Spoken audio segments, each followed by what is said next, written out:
మన పాపములను మనము ఒప్పుకొని ఎడల ఆయన నమ్మదగిన వాడును నీతిమంతుడును గనుక ఆయన మన పాపములను క్షమించి సమస్త దుర్నీతి నుండి మనలను పవిత్రులునుగా చేయును.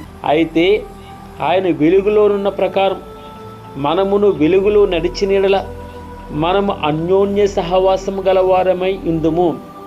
అప్పుడు ఆయన కుమారుడైన యేసు రక్తము ప్రతి పాపము నుండి మనలను పవిత్రులునుగా చేయును. మనము పాపము లేని వారమని చెప్పుకొని యెడల మనలను మనమే మోసపుచ్చుకుందుము, మరియు మనలో సత్యముండదు.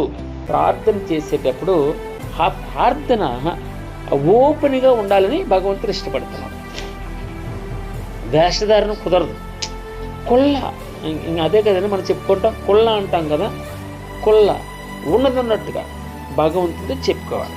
నువ్వు ప్రార్థన చేయనప్పుడు నీ గదిలోనికి వెళ్ళి తలుపు వేసి రహస్యమందున్న తండ్రికి ప్రార్థన చేయి. అప్పుడు రహస్యమందు చూచి నీ తండ్రి నీకు ప్రతిఫలం ఇచ్చును.